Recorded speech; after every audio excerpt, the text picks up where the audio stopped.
Oh, ailleurs, répondit-il en haussant les épaules. Vous savez comment sont les gens, ils changent de vie. Dorcas regardait les chambres, imaginant déjà les enfants courir dans le couloir. Et le prix, c'est bien le prix final ? Absolument. Une opportunité comme on en voit peu, répondit l'agent. Bona sentit une légère gêne, sans savoir pourquoi. Elle est restée longtemps sur le marché ? L'agent hésita à peine. Non, pas vraiment. Ils visitèrent la dernière pièce, une chambre au fond du couloir, plus sombre que les autres malgré la fenêtre. Dorcas eut un frisson. On pourrait en faire un bureau, dit-elle, plus pour se rassurer que par conviction. En sortant, ils croisèrent une femme âgée assise devant sa maison. Elle les regarda longuement, ouvrit la bouche comme pour dire quelque chose, puis se ravisa. Bona lui adressa un signe de tête. Elle ne répondit pas. « Elle n'a pas l'air très accueillante », souffla Dorcas. « Peut-être qu'elle ne nous connaît pas encore. » Le soir même, ils firent leurs calculs. Tout rentrait. « Bona, et si on se trompait ? Et si on laissait encore passer notre chance ?» répondit-il.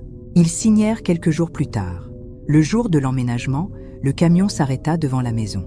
Les enfants descendirent en courant, excités. « Elle est trop grande !» cria le plus jeune. Quelques voisins observaient de loin. Personne ne vint souhaiter la bienvenue. La voisine âgée était là, debout devant sa porte. Elle regarda la famille s'installer, fit un pas en avant, puis rentra chez elle. Dorcas ne la remarqua pas. Bona, lui, eut l'impression d'être observé longtemps après que la porte se soit refermée. Mais ce jour-là, il n'y pensa pas davantage.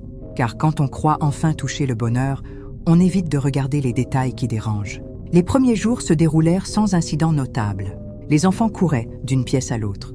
Dorcas rangeait, prenant son temps, comme pour apprivoiser les lieux. Bona bricolait, réparait de petites choses, essayant de se convaincre qu'ils avaient fait le bon choix. « Tu vois ?»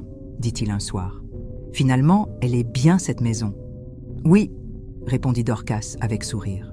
Au bout de quelques jours, les choses commencèrent à changer. Un soir, le plus jeune se mit à pleurer dans sa chambre. Dorcas accourut. « Qu'est-ce qu'il y a ? J'ai vu quelqu'un. Il était debout dans ma chambre. Il n'y a personne ici. Tu es en sécurité. » Elle resta un moment à ses côtés, puis retourna se coucher. La nuit suivante, ce fut l'aîné qui se leva.